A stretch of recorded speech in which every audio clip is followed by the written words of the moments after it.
Hello everyone, welcome to my channel Chemi Talks by Neha Kamra. आज हम एक नया चैप्टर शुरू कर रहे हैं जिसका नाम है लाइफ प्रोसेसेस। हमारी लाइफ में कौन कौन से प्रोसेसेस होते हैं हमारी लाइफ के मेंटेनेंस के लिए, कि हम खाते हैं, उसको डाइजेस्ट करते हैं, बाद में उसका इजेशन होता है, किस तरीके से जो फूड है हमारी बॉडी के अंदर जाता है, हमें कहाँ से न्यूट्रिशन मिलता है। तो आज हम इस चैप्टर में इन चीज़ों के बारे में डिस्कस करेंगे। सबसे पहला क्या है, इसका एक introduction. The maintenance of living organisms is essential even if they are moving, resting और इवन स्लीपिंग। जो मेंटेनेंस है किसी भी लिविंग ऑर्गेनिजम्स की, वो बहुत ही ज़्यादा ज़रूरी है। हम मूव कर रहे हैं, हम रेस्ट कर रहे हैं, फिर हम सो रहे हैं, हमारी बॉडी के अंदर ऐसे कुछ काम है जो होते रहते हैं। जैसे कि अगर हम सो रहे हैं, फिर भी हमारा दिमाग काम कर रहा है, हार्ट बीट जो है वो चल रही है, ब्लड फ्लो कर रहा है, तो एक मेंटेनेंस की जरूरत होती है हमारी बॉडी को। The processes which together perform the function of maintenance of life are called as life processes. जो ऐसे भी प्रोसेस है जो हमारी लाइफ के मेंटेनेंस के लिए जरूरत होते हैं, उनको लाइफ प्रोसेसेस कहा जाता है। जैसे कि nutrition, respiration, circulation and excretion are examples of essential life process. अब कुछ एसेंशियल लाइफ प्रोसेस है, जैसे जो हम खाना खा रहे हैं उससे हमें कितना न्यूट्रिशन मिल रहा है, हम रेस्पायर कर रहे हैं, सर्कुलेशन हो रहा है ब्लड का, और एक्सक्रेशन यानी जो वेस्ट प्रोडक्ट्स है उनको एक्सक्रीट कर रहे हैं। ये कुछ क्या है, हमारे लाइफ प्रोसेसेस। जो यूनिसेलुलर ऑर्गेनिजम्स होते हैं उनके अंदर क्या है, एक सिंगल सेल ही होता है जो ये सारे फंक्शंस को परफॉर्म करता है। लेकिन जो मल्टी सेलुलर ऑर्गेनिजम्स होते हैं उनके अंदर जो क्या होते हैं, जो सेल्स होते हैं वो अलग अलग प्रोसेस को करने के लिए अलग अलग जो सेल्स होते हैं वो डिफ्रेंशिएट होते हैं। जैसे कि एक पर्टिकुलर सेल होता है, एक जो न्यूट्रिशन के लिए कौन सा जो हमारा इम्पोर्टेंट है, रेस्पिरेशन में कौन से सेल्स लग रहे हैं, सर्कुलेशन के लिए अलग होते हैं, एक्सक्रीशन के लिए अलग होते हैं। वो क्या होता है, बहुत ही ज़्यादा जो कॉम्प्लेक्स ऑर्गेनिजम्स होते हैं उनके के लिए क्या होता है, एक वेल डेवलप्ड सिस्टम होता है जो कि ये सारे प्रोसेस को करता है। न्यूट्रिशन, देखो न्यूट्रिशन क्या है, the process of acquiring food that is needed for nourishment and sustenance of the organism is called nutrition। हमारे बॉडी को क्या है, नरिशमेंट की जरूरत होती है। वो हमें कहाँ से मिलता है, वो जो हम फूड खा रहे हैं, हम जो खाना खा रहे हैं हमें उसमें से मिलता है, तो उसको हम क्या बोल देते हैं, nutrition. There are two modes of nutrition, यहाँ पे क्या है, दो मोड्स हैं न्यूट्रिशन के, ऑटोट्रोपिक एंड हिट्रोट्रोपिक। जो ऑटोट्रोपिक न्यूट्रिशन का क्या मतलब होता है, ऑटोट्रोपिक मतलब कि क्या है, जो अपना भोजन स्वयं बनाते हैं। ये कहाँ पाया जाता है, प्लांट्स में और एल्गी में।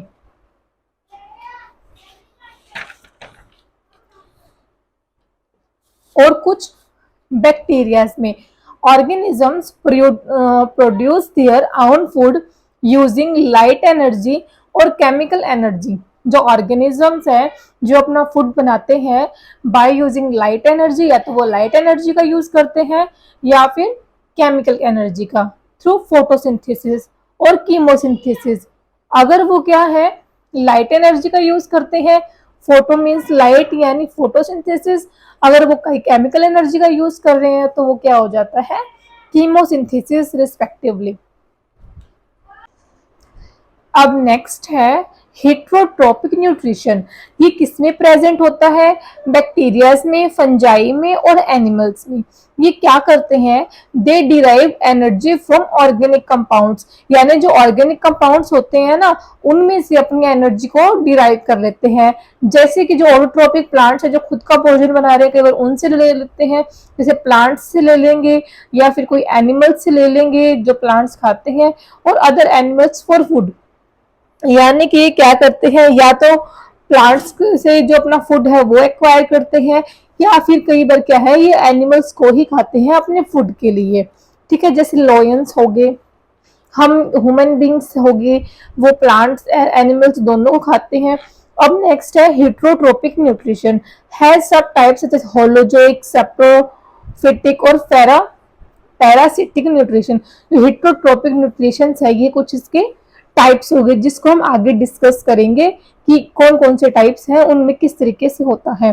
अब फर्स्ट है ऑटोट्रोपिक न्यूट्रिशन। अगर कोई भी ऑर्गेनिज्म है वो अपने आप को खुद नरिशमेंट प्रोवाइड करता है, खुद अपना भोजन बनाता है बाय यूजिंग सनलाइट और केमिकल्स, ऐसे को हम क्या कह देते हैं, ऑटोट्रोपिक न्यूट्रिशन। ठीक है। अब फॉर एग्जांपल जो प्लांट्स है, प्लांट्स सिंथेसाइज, जो प्लांट्स हम क्या करते हैं उनमें फोटोसिंथेसिस होती है और वो क्या कर लेते हैं, अपना भोजन खुद बनाते हैं। और वो कहां से एनर्जी लेते हैं, सनलाइट से। कुछ बैक्टीरिया है जो केमिकल्स का यूज करते हैं एनर्जी को डिराइव करने के लिए, इसलिए उनको कीमो ऑटोट्रोप्स कहते हैं।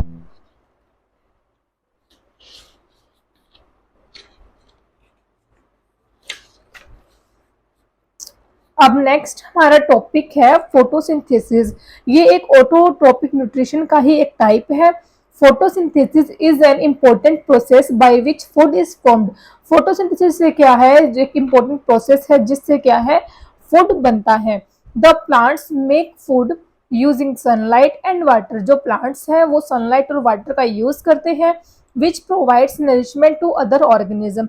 ये क्या करते हैं, जो अदर ऑर्गेनिजम्स होते हैं उनको फूड प्रोवाइड करते हैं। Chlorophyll present in the green plants absorbs light energy. जो क्लोरोफिल है, जो ग्रीन पार्ट्स होते हैं, लीव्स हो गए, उसके अंदर क्या है, क्लोरोफिल प्रेजेंट होता है।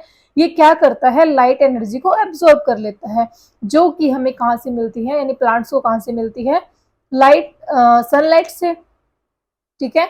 This light energy is used to split water into hydrogen and oxygen. ये जो लाइट एनर्जी है वो क्या करती है, जो वाटर मॉलिक्यूल्स होते हैं जो बाय रूट प्लांट्स को मिलते हैं, उनको H2 में और O2 में तोड़ देती है। Hydrogen is then used to reduce carbon dioxide into carbohydrates and typically glucose. अब इसमें से जो हमारा हाइड्रोजन हमें मिली है, ये कहाँ से मिलती है, जो कार्बन डाइऑक्साइड ये लेते हैं ना प्लांट्स, उनको कार्बोहाइड्रेट्स में कन्वर्ट करने के लिए, जैसे कि ग्लूकोज, और जो ऑक्सीजन है वो क्या हमारा हो जाता है बाहर। अब chlorophyll is essential for photosynthesis and stomata to facilitate the intake of carbon dioxide. ठीक है। क्लोरोफिल तो किसके लिए जरूरत होती है, फोटोसिंथेसिस के लिए। और जो स्टोमेटा है वो क्या है, जो कि पोर्स होते हैं जो कि लीव्स के सरफेस पे प्रेजेंट होते हैं, ये किसके लिए काम आते हैं, ताकि वो कार्बन डाइऑक्साइड का इनटेक करें। जो ओवरऑल रिएक्शन है वो है 6CO2 प्लस में 6H2O, यानी कार्बन डाइऑक्साइड और वाटर मिलके ग्लूकोज की फॉर्मेशन करते हैं, और जो O2 रिलीज करते हैं, यानी ऑक्सीजन रिलीज करते हैं। अब कुछ हम पढ़ते हैं स्टोमेटा के बारे में। स्टोमेटा क्या होता है, stomata are pores on the surface of leaves, यानी जो लीव सरफेस होता है ना, इसके ऊपर छोटे छोटे पोर होते हैं। ठीक है। इसको हम स्टोमेटल पोर बोल देते हैं। That helps in the exchange of gases. ये क्या करते हैं, लीव्स के सरफेस पे गैसेस को एक्सचेंज करते हैं। They are mostly found on the underside of the leaf. जो लीव्स है उसके नीचे वाली साइड पे क्या है, ये प्रेजेंट होते हैं। Each stoma is guarded by the guard cells, यानी जो स्टोमेटा होता है ना, उसके पास क्या होते हैं, गार्ड सेल्स होते हैं, यानी इसके बाहर क्या होते हैं, हमारे सेल्स प्रेजेंट होते हैं, which control the opening and closing of the pore. ठीक है। ये क्या करते हैं, ओपन और क्लोज करते हैं पोर्स को। The water content of the guard cell is responsible for their function. जो वाटर कंटेंट होता है ना गार्ड सेल का, वो क्या है, इस काम को करने के लिए। जैसे कि देखो, सबसे पहले मैं आपको दो पिक दिखाती हूँ। एक के अंदर जो स्टोमा है वो क्लोज्ड है, दूसरे के अंदर क्या है, ओपन है। तो जैसे सेल, इसका जो स्ट्रक्चर होता है, जैसे मान लो क्या होता है, ये साइड में क्या होगी, इनकी सेल वॉल्स होगी, बीच में एक वैक्यूल प्रेजेंट होता है, एक न्यूक्लियस प्रेजेंट होता है। ग्रीन छोटे छोटे पैच आपको दिखाई दे रहे होंगे, वो होते हैं क्लोरोप्लास्ट। ठीक है। और जो साइड में क्या होते हैं, गार्ड सेल्स, जैसे दो गार्ड सेल्स हो गए, अब स्टोमा क्लोज है, जैसे मान लो जब जो लीव का जो सरफेस है उसके अंदर वाटर प्रेजेंट होता है तो वो क्या कर जाता है, स्वेल कर जाता है, यानी मोटा हो जाता है, जिससे कि क्या हो जाता है, स्टोमा क्लोज्ड हो जाता है। ठीक है, जैसे ही जो वाटर है वो क्या है, उनका वाटर कंटेंट है जो लीव्स के अंदर, गार्ड सेल्स के अंदर कम हो जाता है, तो वो श्रिंक कर जाते हैं, जिससे जो स्टोमा है वो क्या हो जाता है, ओपन हो जाता है। ठीक है, ओपन जो स्टोमेटा है ये क्या करता है, एक्सचेंज करता है गैसेस का। अब नेक्स्ट है हमारा सेप्रोफिटिक न्यूट्रिशन। देखो, some organisms feed on dead and decaying organic matter. कुछ जो ऑर्गेनिजम्स हैं वो क्या करते हैं, डेड या जो डिकेइंग यानी जो गला सड़ा होता है, डेड ऑर्गेनिक मैटर होता है, उसके ऊपर फीड करते हैं। This mode of nutrition is called saprophytic nutrition. इस मोड को हम सेप्रोफिटिक न्यूट्रिशन कहते हैं। The food is partially digested outside the body and then is this absorb. जो फूड होता है वो पार्शली क्या है, बॉडी के आउटसाइड डाइजेस्ट होता है, उसके बाद में क्या है, एब्जॉर्ब किया जाता है। जैसे कि जो फंजाई है वो इसका एग्जाम्पल हो गया। जो फंजाई है वो क्या होते हैं, सेप्रोफाइट्स होते हैं जो कि डेड और डिकेइंग मैटर पे फीड करते हैं। इसके बाद जो हमारा नेक्स्ट टॉपिक है वो है पैरासिटिक न्यूट्रिशन। पैरासिटिक न्यूट्रिशन में some organisms feed at the expense of another organism and in turn cause harm। यानी कुछ एनिमल्स होते हैं, यानी कुछ ऑर्गेनिजम्स होते हैं, वो दूसरे की बॉडी के ऊपर रहते हैं और उनसे क्या है, अपना न्यूट्रिशन लेते हैं और उनको हार्म पहुंचाते हैं। This is called the parasitic mode of nutrition. यानी कि अगर कोई जो भी एनिमल है, ऑर्गेनिज्म है, वो किसी दूसरे की बॉडी पर रहेगा और वहां से अपने जो न्यूट्रिशन है उसको गेन करेगा, तो उसको हम बोल देते हैं parasitic mode of nutrition. These parasites live on the body और in the body of a host organism and derive the nutrients directly from the body of the host. ठीक है, यानी जो पैरासाइट्स हैं वो कहाँ रहेंगे, किसी अदर की बॉडी के ऊपर, जिसको अपना मानते हैं वो होस्ट, और वहां से क्या करेंगे कि न्यूट्रिएंट्स को डिराइव करेंगे। जैसे कहाँ से करेंगे, होस्ट की बॉडी से। ठीक है, जैसे कि इसका एग्जांपल है लीच। लीच क्या है, एक्टोपैरासाइट है, यानी आउटसाइड द बॉडी रहते हैं, लेकिन जो एस्कारीज है वो क्या है, एंडोपैरासाइट है, जो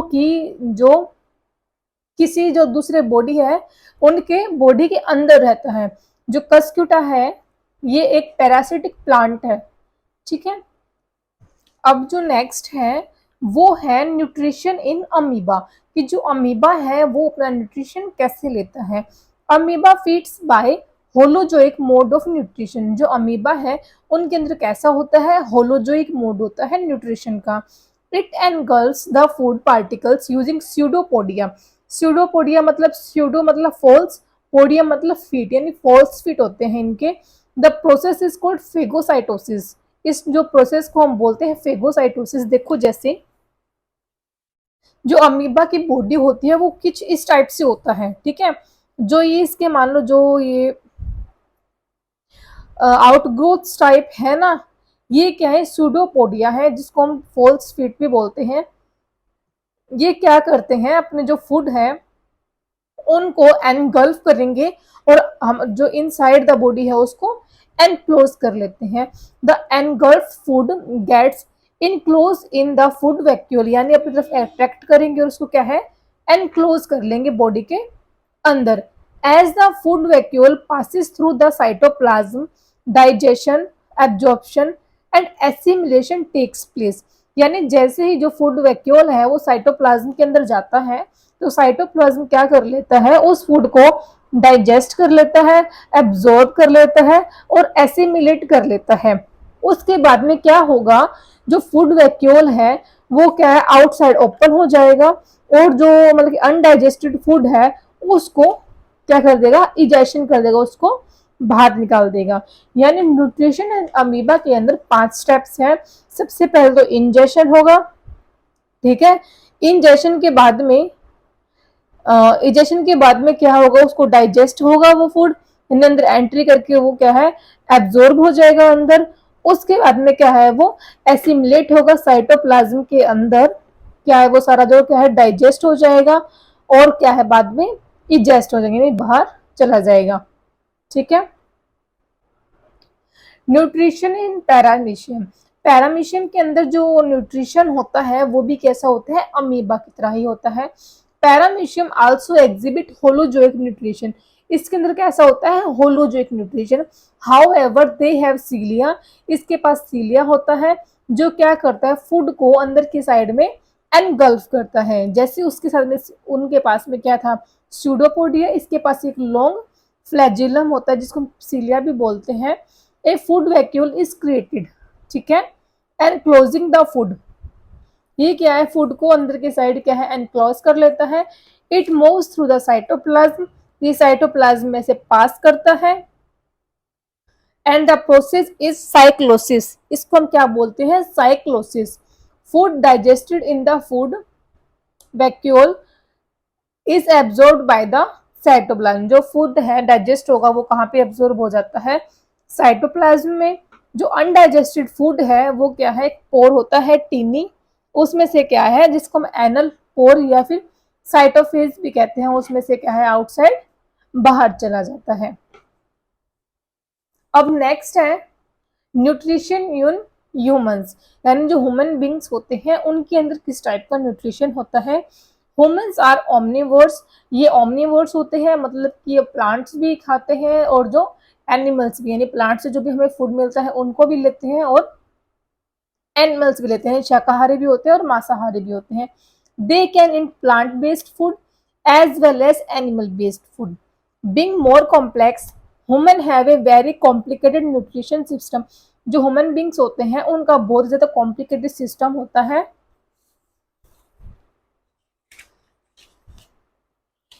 the digestive system has an alimentary canal, एक एलिमेंट्री कैनाल्स होगा जिसके डिफरेंट पार्ट होकर जहां जहां पे हमारा जो फूड है वो जाएगा। एंड एसोसिएटेड डाइजेस्टिव ग्लैंड्स, और कुछ डाइजेस्टिव ग्लैंड्स होती है जो क्या है सपोर्ट यानी अपने अपने सिक्रेशंस देती है जो फूड है उसको डाइजेस्ट करने के लिए। Which together function to nourish the body, जो दोनों मिलकर फंक्शन करते हैं और हमारी बॉडी को नरिश करते हैं। इसके अंदर भी 5 स्टेजेस होते हैं, इजेशन, डाइजेशन, अब्जॉर्प्शन, एसिमिलेशन और इजेशन। अब जो 4 स्टेजेस है इंजेशन, डाइजेशन, एब्जॉर्प्शन और इजेशन, ये क्या से होता है एलिमेंट्री कैनाल से। लेकिन जो एसिमिलेशन है वो फूड का वो क्या है हमारी पूरी बॉडी में होता है। अगर आपको वीडियो अच्छी लगी हो तो वीडियो को लाइक कर देना, चैनल को सब्सक्राइब कर लेना और बेल आइकन को प्रेस कर लेना। Thanks so much for watching my video.